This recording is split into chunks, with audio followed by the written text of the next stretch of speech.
آپ دے خطاب پہلے اسی نام تھوڑی جی آپ نے جلدی ہے آپ نے اجا پہنچنا ہے. اس تو بعد آپ دے خطاب تو بعد ایک نعت شریف ہی اسی قاری شوکت علی باروی صاحب. اس تو بعد قبلہ مفتی اعظم جنگ آپ دا صاحبزادہ عطا المجتبی ساجد باروی صاحب آپ دا خطاب اسی. میں دعوت خطاب حضرت علامہ مولانا عظیم مذہبی سکالر جناب محترم فیاض بشیر قادری صاحب آپ نو عرض کرے ساں کہ اپنے خطاب دے نال ساڑے دلوں نو نور فرما سے نعرہ تکبیر. اللہ اکبر، ہن تک گرمی ختم ہو گئی. نعرہ تکبیر، اللہ اکبر، نعرہ رسالت، یا رسول اللہ، نعرہ خلافت، یا رسول اللہ، نعرہ حیدری.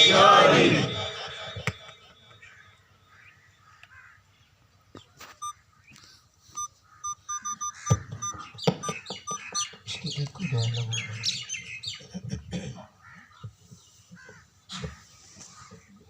اللہم صلی علی سیدنا مولانا محمد وعلی آلہ وصحبہ.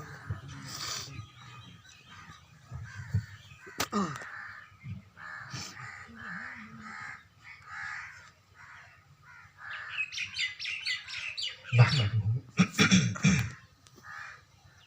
ونصلي ونسلم على سيدنا ونبينا ومولانا وملجانا ومقبانا محمد رسول النبي الكريم الأمين المكين الرؤوف الرحيم. أما بعد فأعوذ بالله من الشيطان الرجيم. بسم الله الرحمن الرحيم. سبحان الذي أسرى بعبده ليلا من المسجد الحرام إلى المسجد الأقصى. صدق الله مولانا العظيم.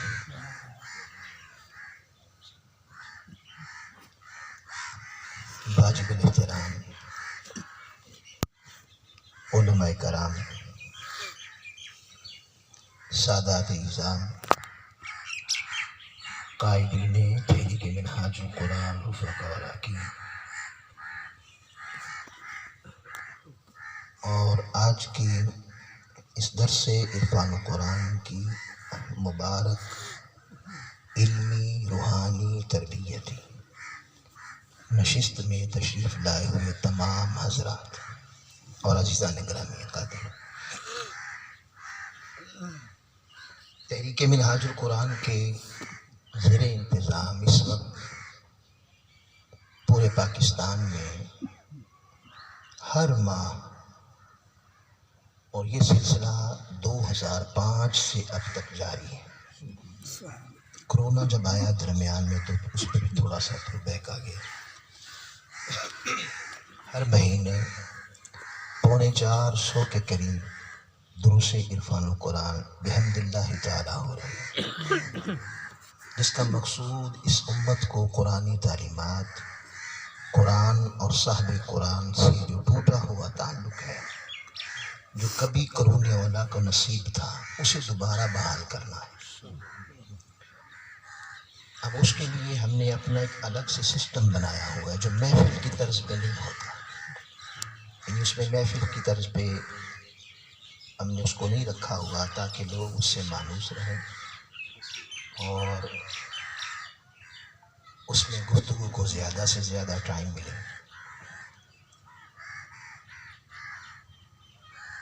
اسی سلسلے کی ایک آج کی یہ کڑی ہے. آپ کو اللہ پاک آپ کو برکت عطا کرے، ہر آنے والے کو اللہ آقا علیہ السلام کی محبت عطا کرے.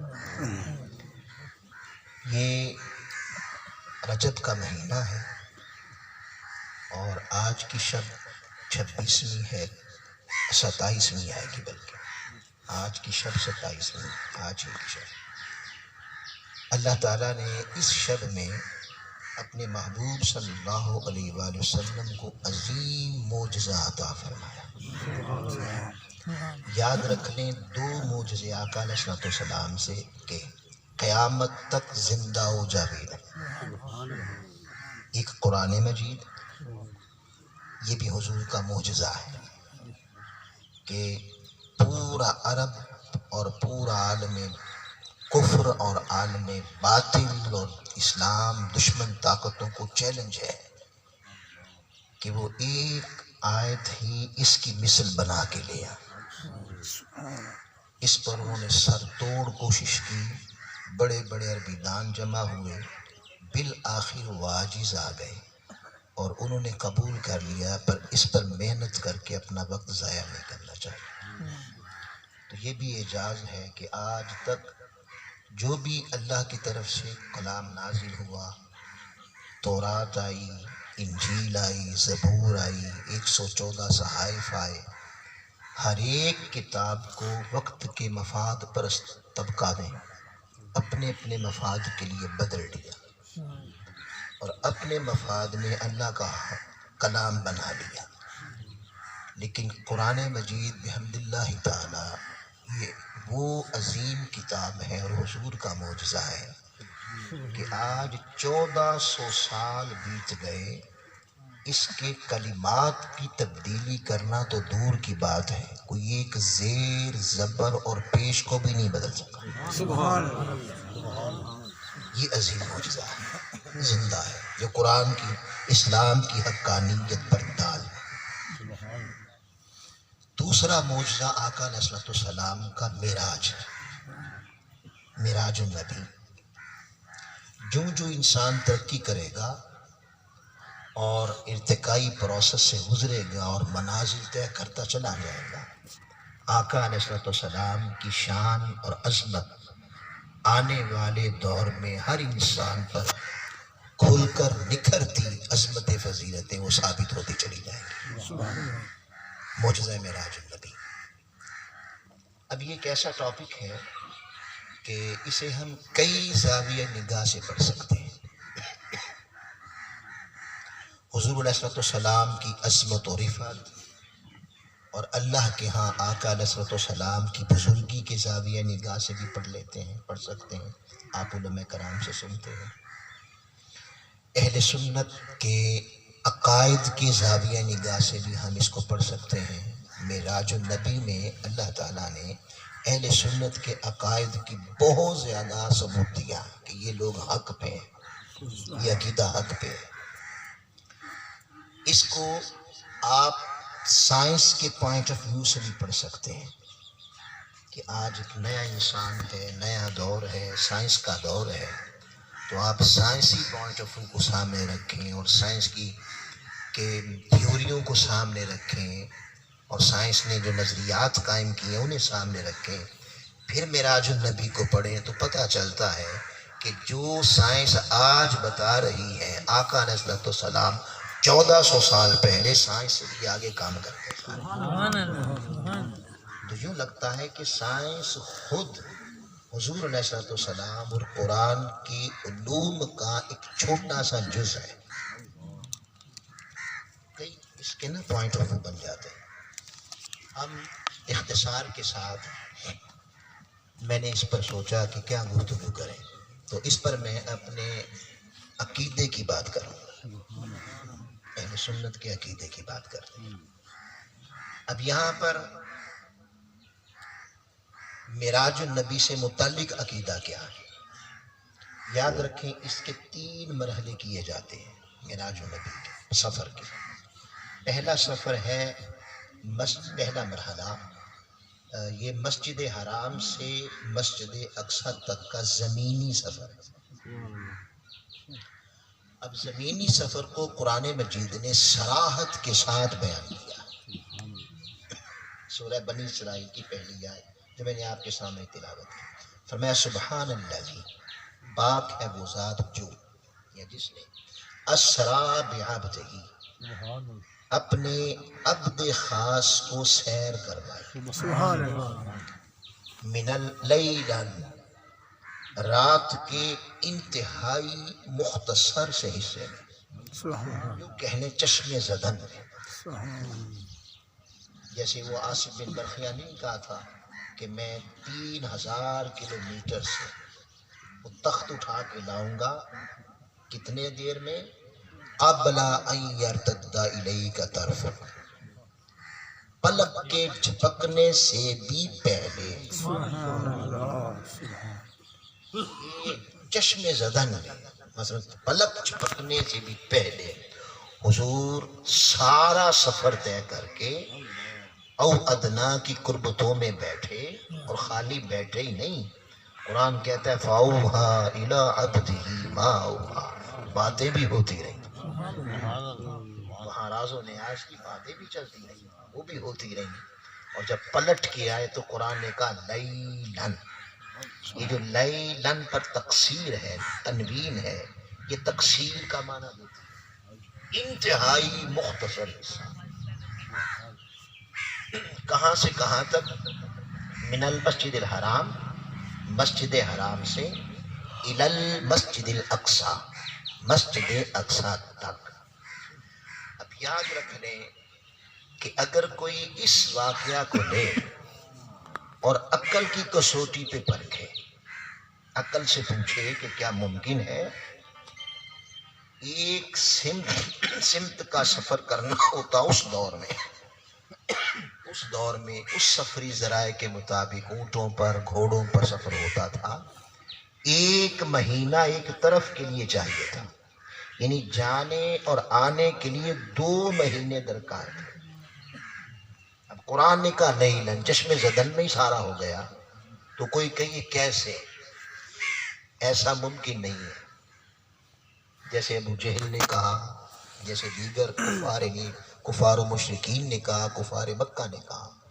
تو جو اسے عقل کی کسوٹی پہ پرکھے اور اس کے بعد انکار کر دے وہ کافر ہو گئے.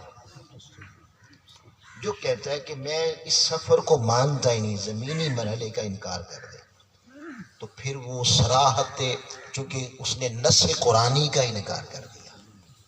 اور قرآن مجید پر ایمان کا معنی یہ ہے کہ اس کی واو بھی من جانب اللہ ہے، اور سچ اور حق ہے. ذالک الکتاب لا ریب کا معنی یہ بنتا ہے کہ عقل تسلیم بھی نہ کرے اور قرآن کہے ہے، تو ذالک الکتاب کا معنی یہ ہے کہ اپنی عقل پہ نہیں جانا، اسے سمجھ آئے نہ آئے، مگر قرآن جو کہتا ہے کہنا ہاں وہ سچ کہتا ہے. تو یہ پہلا سفر ہو گیا. دوسرا مرحلہ بنتا ہے پھر مسجد اقصی سے سدرۃ المنتہا تک کا مکانی سفر، یعنی عالم مکان. آپ کہتے ہیں بھی یہ زمین و آسمان ہے، یہ 14 طبق ہیں، وسعتیں ہیں، تو اس کا کوئی کنارہ بھی ہے، اس کائنات کا کنارہ بھی ہے. تو قرآن نے بتایا ہاں وہ کنارہ بھی ہے. آقا نے فرمایا اس کا نام ہے سدرۃ المنتہا، جہاں اس کائنات کی انتہا ہو جاتی ہے. مخلوق کا تصور اس سے نیچے ہے. حضرت اعلیٰ حضرت نے کہا نا وہی لا مکان کے مکین ہوئے، سر عرش تخت نشین ہوئے. بھئی نبی ہیں جن کے ہیں یہ مکان، لا مکان کون ہے؟ وہ خدا ہے جس کا مکان ہے. تو اہل مکان اس سے نیچے ہے. اہل مکان جنت بھی اس سے نیچے ہے، دوزخ بھی اس سے نیچے ہے. آپ جس پر مخلوق کا اطلاق کرتے ہیں وہ اس سے نیچے ہے، آپ اوپر نہیں. تو یہ ہے مکانی سفر. یہ سفر سورہ النجم میں اشاراتاً اور کئی اور مقامات پر اشاراتاً اس کا ذکر آیا ہے، صراحتاً نہیں آیا، صراحتاً نہیں آیا. لہٰذا اس کو احادیث مبارکہ میں صحابہ کرام نے اتنا بیان کیا ہے کہ ان کی تعداد حد تواتر کو کراس کر گئی. حدیث میں ہوتی ہے حد تواتر، اس کو بولتے ہیں، اس کو کراس کر گئی ہے. لہٰذا جو اس کا منکر ہوگا کہ میں نہیں مانتا. اب ہمارے ہاں عجیب بات ہے، علمی شغف نہیں رہا، شریعت کی معلومات نہیں رہی، وہ درایت کا اور روایت کا اور اسماء اور رجال کا اور فقہ اصول کا اصل میں لے لے، فقہ اصول کا بہت وسیع تر مطالعہ نہیں ہوتا تو ہم چھوٹی چھوٹی باتوں پر بھی کفر کے فتوے صادر کر دیتے ہیں. پیچھے اسٹیشن کوئی نہیں نظر آتا، جبکہ شریعت کفر کا فتویٰ دینے پر بہت احتیاط کرتی ہے، بہت احتیاط کرتی ہے. بلکہ یہاں تک کہا کہ مسلمان کو کافر نہ کہے. جب کہتا ہے تو دونوں میں سے ایک ہو جاتا ہے. یا کہنے والا جسے کافر کہہ رہا ہے، جس بنا پہ کہہ رہا ہے وہ کافر ہوگا ان اللہ، اور اگر وہ کافر نہ ہوا تو کہنے والا کافر ہو جائے گا جس نے مومن کو کافر کہا. تو یاد رکھ لیں کہ اس سفر کا منکر کافر نہیں ہے، یہ بات یاد رکھ لیں. یہ جو سدرات المنتہا تک کا سفر جو حد تواتر کو احادیث پہنچ چکی ہیں، اس کا منکر کافر نہیں ہوتا. مثلا آپ یوں لائن کھینچ دیں، یوں سمجھیں کہ ادھر کفر ہے اور ادھر اسلام ہے، بس اسے باہر نہ نکالیں، باقی سب کچھ ہے. بدبخت ہے، فاسق و فاجر ہے، لائق جہنم ہے، جہنم کا سزاوار ہے، لائق تنقید ہے، سب کچھ ہے، بے دین ہے، سب کچھ ہے، ظالم ہے، بدبخت ہے، جاہل ہے، بس کافر نہیں کہنا اسے. اس پر شریعت نے احتیاط نہیں.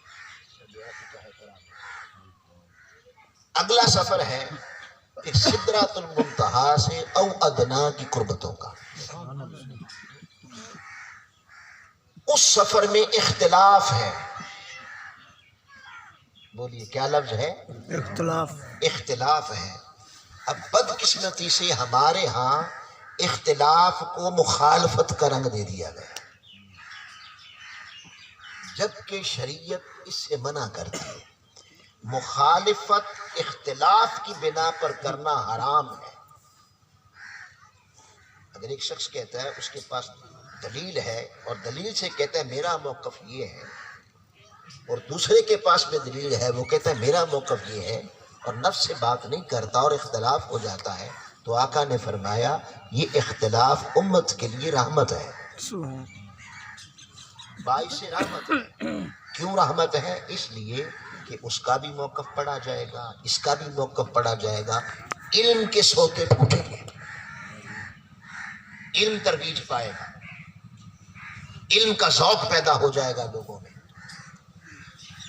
اور دین کے طلباء کے پاس جب دونوں موقف جائیں گے تو طالب علم کے اندر شوق پیدا ہوگا، میں اس کی بات سن کر اس پہ بھی تحقیق کروں اور اس کی بات سن کر اس کے بھی تحقیق کروں. تو ایک تحقیق کی راہ نکل جائے گی جو علم کو دریا کو سمندر بنا دے. آنے والے طلباء، آنے والے لوگ، ان کو ذوق مطالعہ ہوگا. اور جب آپ کہہ دیں گے کہ نہیں یہ میرا اختلاف ہے، اس کو کافر بنا دیں، اس کو پتہ نہیں کیا کچھ کہہ دیں کہ اس نے مجھ سے اختلاف کیوں کہہ دیا، تو پہلے تو ایسی سوچ بھی شریعت کے حرام ہے. اگر آپ سے کسی نے علمی اختلاف کیا ہے اور آپ کہتے ہیں کہ بس میرے سے اختلاف کرنے وجہ سے یہ معاذ اللہ کافر ہو گیا، ظالم ہو گیا، بدبخت ہو گیا، فلاں ہو گیا، جبکہ وہ اختلاف اپنی خواہش نفس سے نہیں کر رہا، اپنے لیے وہ حدیث لا رہا ہے، قرآن لا رہا ہے، قرآن پیش کر رہا ہے، تو یہ شخص ایسا بات کہنے والا، اس نے امت کے اندر ایسی بات کر دی جو تباہی کا باعث بن گئی. امت کے درمیان اس نے تفاوت پیدا کر دیا. اس نے امت کے درمیان وہ امت جسے آقا علیہ السلام نے پتھر کھا کھا کے جسد واحد بنایا تھا، اس نے اس امت کو صرف میرے ساتھ اختلاف ہو گیا ہے ایک دوسرے کا دشمن بنا، ایک دوسرے کے لیے نفرت پیدا کر دی، ایک دوسرے کے لیے تعصب پیدا کر دیا. اور یہ ایک دوسرے کے لیے تعصب پیدا کرنا یہ بہت بڑا جرم ہے، یہ گناہ کبیرہ میں سے شامل ہے کہ آپ دو مسلمانوں کے درمیان نفرت پیدا کریں. یہی وجہ ہے کہ امام اعظم رضی اللہ تعالیٰ عنہ آپ کو امام اعظم اس لیے کہتے ہیں کہ آپ ڈائریکٹ یا انڈائریکٹ سب کے استاد ہیں. یعنی دیکھیں کیا فراخ دلی ہوتی تھی، اور اسلام کی وسیع القلبی ہوتی تھی، وسیع النظری ہوتی تھی، اور صاحبان علم اختلاف کا احترام کرتے تھے اور اختلاف کرنے والے کا بھی احترام کرتے تھے. اور شاگرد استاد سے اختلاف کر رہا ہے. اب تصور پیدا ہو گیا ہے اگر شاگرد نے کر لیا تو ڈائریکٹ گستاخی کا فتویٰ دے دیں کہ گستاخ ہو گیا. یعنی علم کے کلچر کی تباہی کر دی ہے, شریعت کی تباہی کر دی ہے, آقا علیہ السلام کے دین کو تباہ کر دیا. اور اس ائمہ اربعہ اور ائمہ اہل سنت کی روحیں روتی ہوں گی کہ یہ کر کیا رہے ہیں. بھئی ہم استادوں سے اختلاف کر رہے ہیں اور اختلاف ہو رہا ہے, اور جس سے اختلاف کرتے ہیں اسی کی زیارت بھی کرتے ہیں. حضرت امام ابو حنیفہ آپ فرماتے ہیں کسی کے لیے جائز نہیں جسے ہمارے مسئلے کے ماخذ کا پتہ نہیں ہے وہ ہمارے مسئلے کے خلاف عمل کرے. واجب ہے کہ وہ ہمارے مسئلے کو مانے. اب امام اعظم کی ذرا فراخ دلی دیکھیں. آپ فرماتے ہیں اگر کسی صاحب علم پر اللہ نے اسے ہمارے مسئلے کے ماخذ کا بھی پتہ ہو. ماخذ کہتے ہیں کہ جب کوئی فقیہ اپنے مسئلے کے لیے دلیل لاتا ہے کہ میں یہ مسئلہ اس قرآن کی آیت سے یا حدیث سے اخذ کر رہا ہوں تو وہ حدیث ماخذ ہو گئی, وہ قرآن کی آیت ماخذ ہو گئی. آپ فرماتے ہیں جسے علم نہیں کہ ہمارے مسئلے کا ماخذ کیا ہے اس پر تو واجب ہے ہمارا ہی مسئلے پر عمل کریں. مگر ان کی وسیع القلبی دیکھیں, وسیع النصری دیکھیں.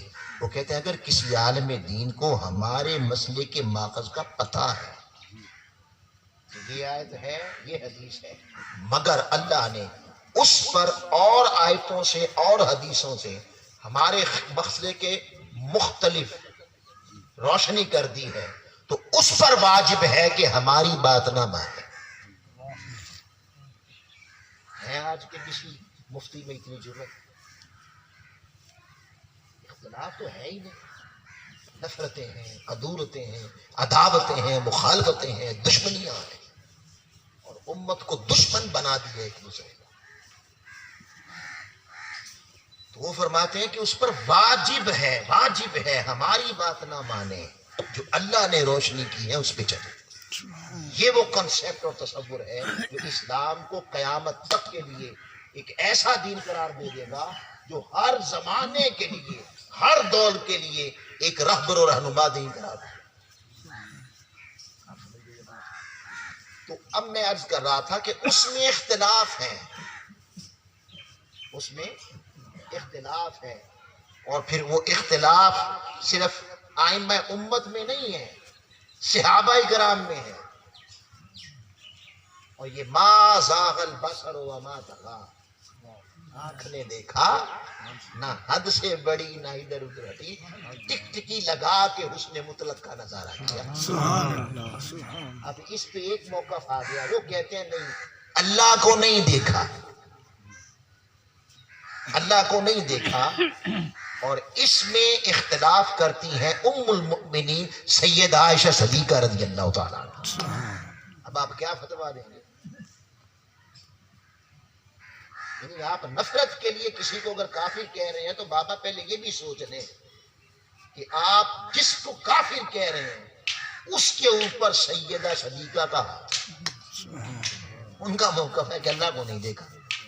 اور وہ آیت لاتی ہے لا تدرک الابصار وہو یدرک الابصار, کہ وہ ہر ایک کا, اس کی نگاہ ہر ایک کا ادراک رکھتی ہے, اس کا ادراک کوئی نہیں رکھ سکتا.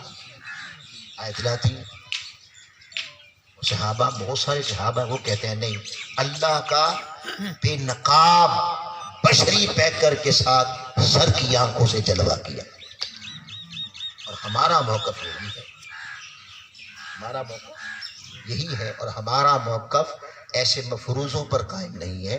ہمارے پاس بھی روشن براہین ہے, دلائل. اگر اس موقف کے خلاف ہو جائے تو اسے نفرت نہیں کرنی اس موقف پر, اسے کافر نہیں سمجھنا اس وجہ سے, اسے بے دین نہیں سمجھنا اس وجہ سے. اسے دین سے ہی نہیں نکال دینا اس وجہ سے، کیونکہ یہ اختلاف ماں بہن صحابہ ہے اور امت کے درمیان ہے۔ یہ پہلی بات ہو گئی۔ اگلی بات میں عرض کر رہا تھا کہ میں صرف عقائد کو لے رہا ہوں، میں نے 50 منٹ گفتگو کرنی ہے، اور اس کے بعد پھر علامہ صاحب بھی بیٹھے ہیں، مجھے حکم ہوا کہ آپ، میں نے کرنی تھی آدھا گھنٹہ، مجھے حکم ہوا آپ آدھا گھنٹہ نہیں 50 منٹ کریں۔ اب آ جائیں حضور علیہ الصلوۃ والسلام کے سفر معراج میں عقیدہ اہل سنت کی عقیدہ۔ اب دیکھیں ہر حدیث میں، اچھا یہاں ایک اور بات بھی ہے کہ اس بعضوں نے اس مکہ معراج کو ویسے ہی جھٹلا دیا۔ ایک صحابی نے روایت کی ہے تو وہ کہتا ہے حضور نے فرمایا میں حتیم کعبہ میں تھا، ایک روایت میں حجر اسود کے قریب تھا، مختلف وہ کہتے ہیں دیکھیں جی کس کی مانے، اس کی مانے کہ اس کی مانے، لہذا اس کی چونکہ اصل ٹھیک نہیں ہے لہذا ایسا واقعی کوئی پیش نہیں آیا، انا للہ و انا الیہ راجعون، تباہی ہوگی اس کے لیے۔ یہ ایسی بات ہوتی ہے نا، دیکھیں اگر میں یہاں بیٹھا ہوں، ہر صحابی، یہاں انسانی فطرت ہوتی ہے، ہر بندہ اپنے انداز میں ایک چیز کو بیان کر دیتا ہے۔ اب ہم یہاں بیٹھے ہیں تو کوئی کل بات کرے کہ جی علامہ صاحب آئے اور انہوں نے گفتگو کی اور وہ درخت کے قریب بیٹھے تھے، یہ جو موڑ کا درخت نہیں ہے اس کے قریب بیٹھے تھے، دوسرا کہہ دے یہ جو اتنا احاطہ خالی نہیں ہے یہاں بیٹھے تھے، تو یہ کوئی مختلف بات ہے؟ یا آپ مسجد میں دیکھیں نا علامہ صاحب بیٹھے ہوتے ہیں ممبر پہ اور ساتھ ہی ہوتا ہے محراب، تو کوئی کہتا ہے وہ محراب کے پاس بیٹھے تھے اور کوئی کہتے ہیں مسجد کے حال میں بیٹھے تھے، تو اس میں دو باتیں کون سی ہوگی؟ بات تو ایک ہی ہے، محراب بھی وہاں حال بھی وہیں، تو یہ اس طرح کی بات کر کے اس کو جھٹلاتے ہیں اور پھر یہ جھٹلا کر خود گمراہ ہیں اور امت کو گمراہ کرنے کی کوشش کرتے ہیں۔ میں اس کر رہا تھا کہ واقعہ معراج النبی صلی اللہ علیہ وسلم میں پہلی بات جو ہمارے عقیدے سے متعلق ہے وہ یہ ہے کہ صراحت کے ساتھ ہر حدیث میں موجود ہے، حدیث کی کتابوں میں ہر محدث نے اس کو بیان کیا ہے کہ جبریل امین براق لے کے آئے، سواری لے کے آئے، ٹھیک ہوگی بات؟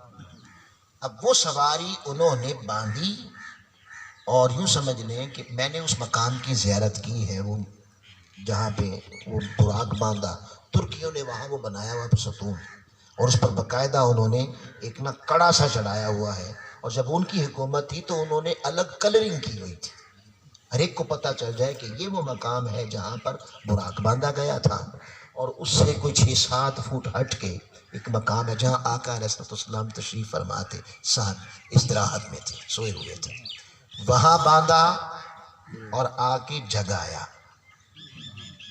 پھر یہی براق پہنچا ادھر بیت المقدس میں، اور حدیث میں ہے کہ اس کے صدر دروازے کے قریب پتھر تھا، جبریل امین نے اپنی انگلی کے ساتھ انگلی کے ساتھ سوراخ کیا، پھر وہاں باندھا، پھر آقا علیہ السلام اندر تشریف لے گئے، جماعت ہوئی۔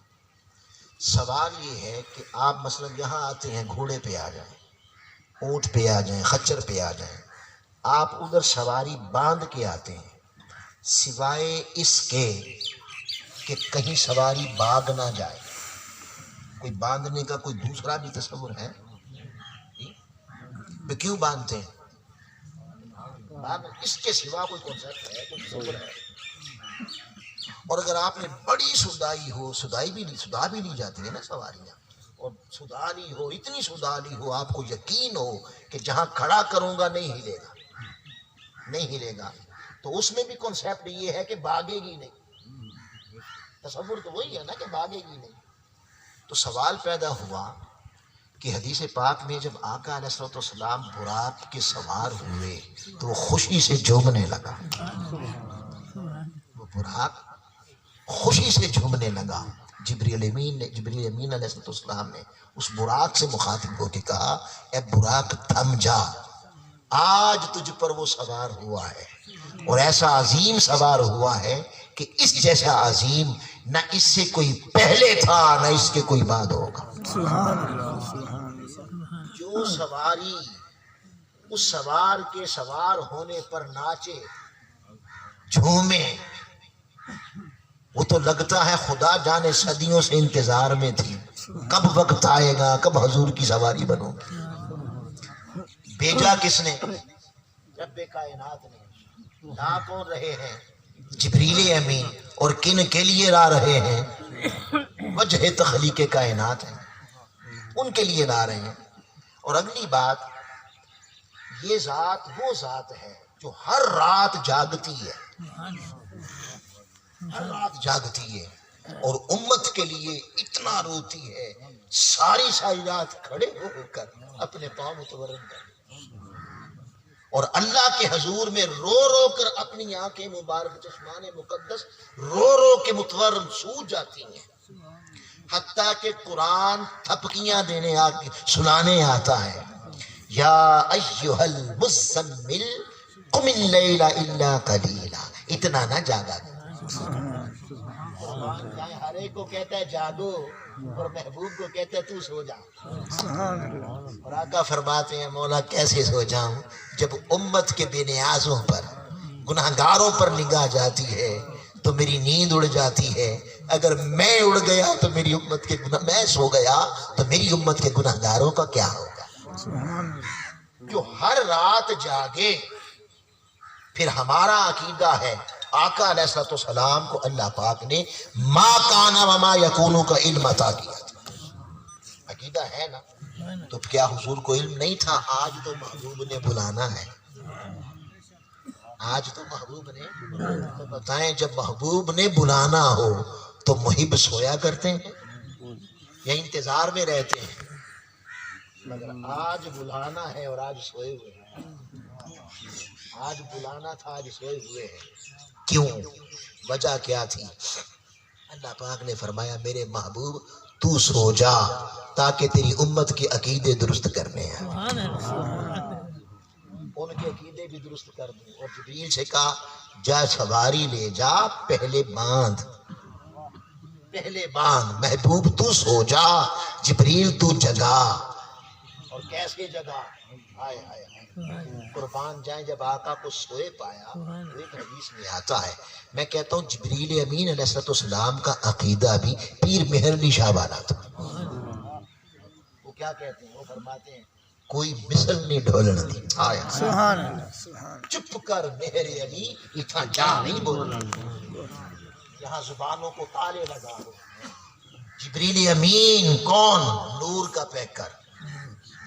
کون جبریل؟ آسمانی کائنات کا سردار، نوریوں کا سردار، وہ لینے آ رہا ہے کسے؟ بشری پیکر، بشری پیکر کو، پیارے تو سو جا۔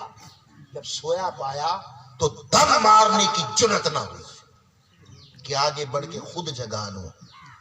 ارے لوگوں، پیر کے آداب مرید سکھاتا ہے، استاد کے آداب شاگرد سکھاتا ہے، باپ کے آداب بیٹا سکھاتا ہے۔